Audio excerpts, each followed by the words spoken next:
Hello and नमस्ते। BTTS 2 की और एक नए एपिसोड में आप सभी का स्वागत है। तो चलिए शुरू करते हैं। लास्ट एपिसोड में हमने देखा था जो सूजी रहते हैं वो यिन एंड यांग हार्ट को रिफाइन करना शुरू कर दिया था। वैसे तो ये so called yin and yang heart बहुत ज़्यादा टफ था, लेकिन उसका पास एक होली फ्लेम था जिसका नाम था green and blue lotus Holi flame, जो कि 23rd रैंक का होली फ्लेम था।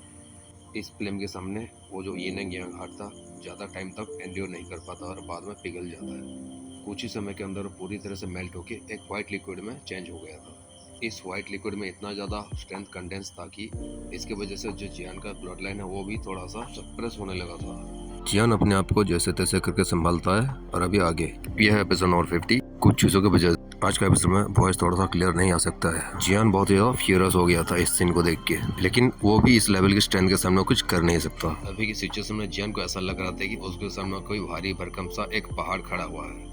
यानी इस लिक्विड के अंदर से जो सप्रेशन आ रही थी बहुत ज्यादा पावरफुल थे, लेकिन उसके सामने जो डेलिकेट सी ब्यूटीफुल लेडी खड़ी थी उसको इससे कोई भी फर्क नहीं पड़ रहा होता है। वो जेंटली अपने जेट टाइप हाथों को आगे लाके उस लिक्विड को छूती है और उसके बाद उस लिक्विड के क्लस्टर को एक साथ अपने मुंह में गटक लिया था। इससे कोई फर्क नहीं पड़ता है कितना ज्यादा पावरफुल लिक्विड है। ऐसे सीन को देख जियान भी थोड़ा सा शॉक फील करता है। क्रंच साउंड के साथ हम उसके गले से नीचे धीरे धीरे उस लिक्विड को उतरते हुए सुनते हैं। अभी ये एक्शन इतना ज्यादा जल्दी हो गया था कि जियान को मौका भी नहीं मिला था कि वो उस लड़की को अप्रिशिएट कर सके कि हाँ तुम इसको अच्छी तरह से ऑब्जर्व करो। और वो लड़की भी इस यिन यांग हार्ट की जो लिक्विड रहता है इसको सलो करने में एक बार भी हेजिटेट नहीं करती है और उसके बाद निकल जाती है। वैसे भी जियान को वो थोड़ा सा भाव नहीं दे रहा था। जियान सोचता है कि इसको तो कोई आउटकम के बारे में चिंता ही नहीं है, विक्ट्री या फिर डिफीट करने में कोई भी चिंता नहीं है। क्या ही खतरनाक लेडी है। जियान की फ्लिकरिंग आइज कुछ देर तक वहाँ पे टिके रहने के बाद वो काम डाउन हो गया था। वैसे भी जियान नहीं चाहता कि इस लड़की को चेज करे, क्योंकि जियान अपने स्ट्रॉन्ग सोल पावर की मदद से वो पता लगा पाता था कि ये जो लड़की है जियान की एक एक मूव को नोटिस कर रही है बहुत ही अच्छी तरीके से। अगर कोई भी इधर उधर का हरकत हुआ तो वो तुरंत ही पेल देगी जियान को। जियान थोड़ा सा साय करता है, हेल्पलेस फीलिंग के साथ बोलता है कि छोड़ो इसको जाने दो, वैसे भी अपना जान से ज्यादा कीमती ये यिन यांग नहीं है। फिर उसको याद आता अरे ये लड़की ने तो यिन यांग हार्ट का व्हाइट कलर का बीड को ले लिया, लेकिन उसने वो ब्लैक कलर का बीड को क्यों नहीं लिया, क्या वजह हो सकती है। तब वो उस सोजिंग की तरफ देखने लगता है। अभी सोजिंग उसको अपने बॉडी के अंदर रिफाइन करने के लिए तैयार हो चुकी थी। जियान हेल्पलेस फीलिंग के साथ सोचता ही फायदा क्या है, ये लड़की तो वैसे भी मुझे लेने नहीं देगी इस चीज को, मेरा किस्मत इतना भी ज्यादा अच्छा नहीं है। सोजिंग जो कि इस लिक्विड को पूरी तरह से निकल चुकी थी वो जियान की तरफ देख के एक स्माइल पास करती है और उसके बाद बोलते कि जियान, यंग मास्टर जियान, वाकई तुम भरोसे के काबिल हो। तुमने कभी भी इंटरव्यू नहीं किया इस बीच। अभी मैंने इसको स्लो कर लिया और इसका जो फाइनल पार्ट है मुझे इसको अपने अंदर रिफाइन करना है। मैं आशा करता हूँ कि जियान तुम मुझे डिस्टर्ब नहीं करोगे यहाँ पे। इस लड़की की ऐसी बातें सुन के जियान एक सूखी हंसी अपने मुंह में लाता है और उसी के साथ अपना सर को हिला के बोलता है कि हाँ हाँ कोई बात नहीं। सोजिंग जियान की हंसी को नोटिस नहीं करता। वैसे भी वहाँ पे जियान को लेकर कोई भी लेना देना नहीं था, इसलिए जियान को नजरअंदाज कर देता है और उसके बाद वो तुरंत ही क्रॉस लेग पोजीशन में बैठ के रिट्रीट में चली जाती है और अपने बॉडी में से एक ग्रीन ब्लू कलर का फ्लेम को निकाल के अपने बॉडी के चारों तरफ रैप कर लेती है। जियान बोलता हाय रे मेरी फूटी किस्मत, मैंने इतना ज्यादा मेहनत किया और यहाँ पे एंड तक आया। जब वो सो कॉल्ड गेट वर्जन मेरे सामने है उसको लेना अभी मेरे एबिलिटी में नहीं है, सिर्फ मैं उसको देख ही सकता हूँ। ये तो ऐसी बात होगी बिल्ली के सामने मछली है लेकिन उसको खा नहीं पा रहा है। भले सिचुएशन चाहे कैसे भी हो, जियान के पास कोई भी चॉइस नहीं था and one and only choice is to give up. सोजिंग जो कि एक ट्रेनिंग स्टेट में जा चुकी थी, उसका जो सुपरविजन था जियान के वो धीरे धीरे कम होने लगता है और वो जब डीप स्टेट में चला जाता है वो जियान के ऊपर ज्यादा निगरानी नहीं रख पाता। जियान भी हॉल के चारों तरफ देखता है। धीरे धीरे वो हॉल के चारों तरफ घूमने लगा था, शायद कोई चीज उसको मिल जाए यहाँ पे जो कि उसका काम का हो। फिर से एक बार उस लड़की की आवाज गूंजते है इस हॉल में। वो बोलते है कि यंग मैन अच्छा ही होगा कि तुम इन सभी चीजों से अपने आप को गिव अप कर दो। इसके आगे कहते कहते उसका जो आवाज था और भी ज्यादा डिम हो गया था और उसके बाद उसके सर के ऊपर में एक व्हाइट कलर का यिन यांग एनर्जी का क्लस्टर बनने लगता है। जियान भी धीरे धीरे समझ जाता है कि ये लड़की है एक डीप रिट्रीट में चली गई है, जिसकी वजह से वो इसके ऊपर अभी निगरानी नहीं कर सकती। ये सोचने के बाद उस स्केलेटन की तरफ धीरे धीरे अपना पैरों को आगे बढ़ाने लगता है जियान। जब वो धीरे धीरे उस स्केलेटन के पास पहुंच जाता है वो उस ब्लैक बीड को देखता है। उसको देख के बहुत ज्यादा खुश हो गया था, क्योंकि ये भी उतना ही ज्यादा इम्पोर्टेंट है जितना वो व्हाइट कलर का बीड था। वैसे तो जियान ओरिजिनली इस लड़की को ऑफेंड करना नहीं चाहता है, लेकिन इस भीड़ को देख के उसके मन में भी थोड़ा सा लड्डू फूटने लगा था। जब इस स्केलेटन के पास पहुंचा तो उसे पता चलता कि ये जो ब्लैक कलर के बीड है ये पूरी टाइट तरीके से इसके हाथों से लगा हुआ है। जब वो स्केलेटन के पास आके उसको ध्यान से देखता है तो उसको पता चलता है कि ये जो स्केलेटन है शायद एक वुमेन रही होगी अपने टाइम पे, क्योंकि इसके बॉडी के चारों तरफ जो बहुत ही ज्यादा प्रेशियस गोल्ड एंड सिल्वर के ऑर्नामेंट्स लगे हुए थे।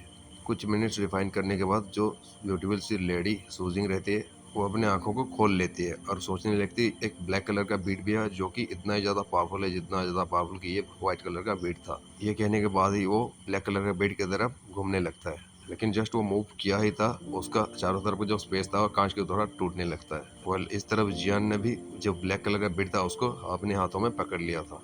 जब वो लड़की ये महसूस करता है कि उसके आसपास के जो स्पेस है वो कांच की तरह टूटने लगी, वो सोचता है कि ये तो एक फॉर्मेशन है। वो लड़की थोड़ा सा पजल्ड हो जाती है क्योंकि वो एक फॉर्मेशन में अभी फंस चुकी है। तभी उस लड़की को कुछ याद आता है और सोचता है कि क्या ये उसी लड़के ने ये किया है। नहीं, ये हो नहीं सकता। जियान तो बहुत ज्यादा कमजोर है, वो कैसे मुझे एक फॉर्मेशन में अंदर रख सकता है। लेकिन अभी इस रूम में जियान के अलावा और कोई है भी नहीं।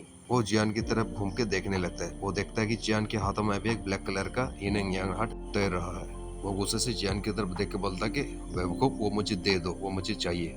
लेकिन जियान उसके बातों को नजरअंदाज कर देता है। उसके बाद जो लड़की रहती है वो अपना ग्रीन एंड ब्लू कलर की फ्लेम में से एक पावरफुल अटैक बना के उस लड़के की तरफ छोड़ देती है, यानी जियान की तरफ छोड़ देती है। वो अटैक सीधा जियान की तरफ आने लगता है क्योंकि वो लड़की एक फॉर्मेशन के अंदर फंस चुकी थी और ये फॉर्मेशन शायद उस ओनर की था जिसने इस एंशिएंट रिमेन्स को बनाया है। और इसके अंदर ये क्यों कैद हुई ये तो पता नहीं है। उस लड़की के नेचर के हिसाब से ये ब्लैक कलर के बीड को कभी भी छोड़ने नहीं वाला था क्योंकि वो उतना ही ज्यादा पावरफुल है जो कि व्हाइट कलर का बीड हुआ करता है। जियान भी सामने वाले उस ब्लैक कलर के बीड का इंपोर्टेंस को बहुत ही अच्छी तरह से समझता है और वो बिना कुछ सोचे समझे उस बीड को अपने मुंह में गटक लेता है। कहीं इसको देखते देखते इतना ज्यादा देरी ना हो जाए कि वो लड़की आके इसको फिर से इससे स्नैच कर ले।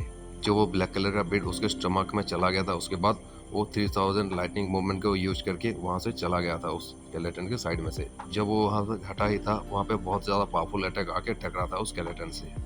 ये लड़की का अटैक वाकई में बहुत ज्यादा पावरफुल थे क्योंकि उसने अभी अभी इस व्हाइट कलर का यिन एंड यांग हार्ट को अभी ऑब्जर्व किया है, लेकिन उसका जो स्ट्रेंथ है अभी सप्रेस नहीं होके इतना ज्यादा पावरफुल है कि एक ही अटैक में जियान को इंजरी का सामना करना पड़ सकता था। हम बूम बूम बूम साउंड सुन सकते हैं। जहाँ पे आके ये अटैक टकराया था वहां से छोटा सा ब्लास्ट होता है। भले ही ये बहुत ही ज्यादा पावरफुल अटैक हो, लेकिन वो जो स्केलेटन रहता है उसको कोई भी क्षति नहीं पहुंची थी इस अटैक की वजह से। कुछ सेकंड के बाद ही जो ग्रीन एंड ब्लू कलर का जो फ्लेम रहता है वो डिसअपेयर हो जाता है। जब ये लड़की का अटैक उस स्केलेटन से टकराया था, इस स्केलेटन की हड्डी में से एक लाइट चमकने लगता है और उसमें कुछ दिखाई देता है। देखने से ऐसा लगता है ये बहुत ज्यादा प्रेशियस और बहुत ही ज्यादा मिस्टीरियस कोई स्क्रोल हो सकता है। जब जियान ने इस चीज को डिस्कवर किया था, जियान की आंखों में और भी ज्यादा खुशी चमकने लगती है। वो सोचता है ये तो डबल फायदा हो गया। अपना 3000 लाइटनिंग मूवमेंट को यूज करके वो उस स्केलेटन के पास जाता है और उस स्क्रोल को कलेक्ट करके अपने स्टोरेज एरिया में तुरंत ही डाल दिया था। वो लड़की सूजिंग बहुत ज्यादा सरप्राइज फील करती है क्योंकि वो ब्लैक कलर का जो बीड था वो वाकई में सेम तरह की एनर्जी को पोजेस करती है जो कि अभी अभी उसने ऑब्जर्व किया था, लेकिन वो यहाँ से अभी हट नहीं सकता क्योंकि उसने ये प्रोसेस शुरू कर दिया है। इसको वो पूरी तरह से रिफाइन करने के बाद यहाँ से जा सकता है। एट द एंड जियान भी इस रिमेन से बाहर ऐसे ही नहीं जा सकता और ये जब पूरी तरह रिफाइन कर लेगा इस बीड को उसके बाद इस जियान के बच्चे से निपटा जाएगा। ये ब्लैक कलर का बीड बहुत ज्यादा हार्ड था। जियान ने इसको अपने स्टोमक के अंदर सलो तो कर लिया था, लेकिन वो इसको रिफाइन नहीं करता और वो उसका जो पावर रहता है उसको डायरेक्टली ऑब्जर्व करने लगता है। खुद का स्ट्रेंथ पे रिलाई करके इसको ऑब्जर्व करना बहुत ज्यादा खतरनाक चीज होता है, लेकिन जियान के लिए ये ज्यादा खतरनाक नहीं था क्योंकि उसका बॉडी बहुत ज्यादा टफ था। ओरिजिनली सूजिंग को लगता था कि जियान जो है इस बीड को रिफाइन नहीं कर सकता क्योंकि सूजिंग को भी पता चल गया था कि ये जो व्हाइट कलर का बीड अभी यिन यांग हार्ट था इसको रिफाइन करने में या फिर इसको लिक्विडिफाई करने में कितना ज्यादा मुश्किलों का सामना करना पड़ता। लेकिन हमारे ये ब्यूटीफुल सी लेडी को यह पता नहीं होता है कि जियान के अंदर 23 कलर की अलग अलग तरह के हेवनली फ्लेम इसके अंदर भरे हुए हैं जो कि हमारे जियान का बॉडी को लगातार प्रोटेक्ट कर रहे हैं। और यही नहीं, जियान की बॉडी कोई हाई ग्रेड मेडिसिनल कंटेंट से कम ही नहीं है। कोई भी आइटम अगर जियान के शरीर में जाता है और उसको वो रिफाइन करना चाहता है तो वो आराम से रिफाइन कर सकता है। वैसे तो जियान की स्ट्रेंज हेवनली फ्लेम को इस होली फ्लेम से कंपेयर नहीं किया जा सकता जो कि सोजिंग के पास अब ये है, लेकिन हम अगर ध्यान से देखें तो जियान के अंदर जो 23 कलर की हेवनली फ्लेम है और उसका जो फाइटिंग देखिए है और एक फायर एक्टिवेटर टेक्निक है, इन सभी चीज को अगर मिला दे तो उसके होली फ्लेम से आराम से कंपेयर किया जा सकता है। जब जियान ये नोटिस करता है कि ब्यूटीफुल लेडी के पास इतना भी ज्यादा टाइम नहीं है कि वो इसको अटैक करने के लिए आएगा, वो थोड़ा सा खुश हो गया था। अपनी हंसमुख को लेते हुए नीचे को लैंड करता है और वहाँ पे जाके वो रिट्रीट में बैठ जाता है। लेकिन कुछ मिनटों के बाद भी जियान को कोई भी चेंजेस देखने को नहीं मिला था उसके बॉडी के अंदर। जियान सोचने लगा क्या वाकई में ये रिफाइन हो ही रहा है या भी नहीं। बाय द वे जब जियान यहाँ पे बैठा ही था वो कुछ नोटिस करता है। जियान उस स्केलेटन की हड्डी को देख रहा था जिस स्केलेटन से अभी अभी उसने ब्लैक कलर के बीड को कलेक्ट किया था, क्योंकि इस ब्लैक कलर का यिन एंड यांग हार्ट का प्रीवियस जो ओनर था ये वही था।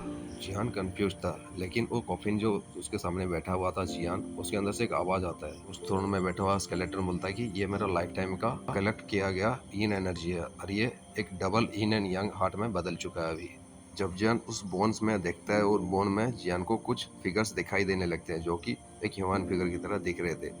उस स्केलेटन से आवाज आता है ये सब मेरे यिन एंड यांग हार्ट के फॉलोअर्स हैं और ये सभी फॉलोअर्स अभी तुम्हारे अंदर जाने वाले हैं और इसकी मदद से यिन और यांग एनर्जी एक साथ रहते हैं, एक दूसरे के प्रति लव की फीलिंग को रखते हैं। पहले तो जियान को कुछ समझ में नहीं आ रहा था, लेकिन कुछ देर के बाद जियान को समझ में आ जाता है कि ये जो स्केलेटन है बोलना क्या चाहता है। जियान समझ जाता है कि जो यिन एनर्जी और यांग एनर्जी एक दूसरे के प्रति आकर्षण की स्वभाव को रखते हैं। ये समझने के बाद जियान का जो सर था थोड़ा सा चकराने लगा, क्योंकि वो शायद अभी यिन एनर्जी को अपने अंदर ऑब्जर्व कर रहा है और वो लड़की जो रहती है वो एक यंग एनर्जी को अपने अंदर ऑब्जर्व कर चुका है। जियान के अंदर हम एक एक्साइटमेंट और एक वरी को देख सकते हैं। ये एक्साइटमेंट हो रही थी उस यिन एनर्जी की वजह से और वो जो वरीड हो रहा था इसी की वजह से हो रहा था कि ये जो लड़की है इसकी एनर्जी की वजह से एक दूसरे के प्रति ये लोग अभी आकर्षण में आने वाले हैं। अभी बिना सोचे समझे अगर किसी भी चीज को अगर निगल लेते हैं तो हमारे यहाँ ऐसा ही होता है। बाय द वे जियान की बॉडी के अंदर एनर्जी रिफाइनमेंट के बारे में बात करें तो इसके अंदर एक टेरिफाइंग लेवल का एनर्जी बहने लगा था और इसके साथ ही ये चैप्टर यहाँ पे खत्म हो जाता है। जब यहाँ पे ये दोनों ऑब्जर्व करेंगे और इस दोनों के में क्या होगा क्या नहीं होगा तो हमें पता चलेगा अगले एपिसोड में। मैं आपके लिए जल्दी से नेक्स्ट एपिसोड लेके आ जाऊंगा, तब तक बने रहिए एंड सी यू अगेन।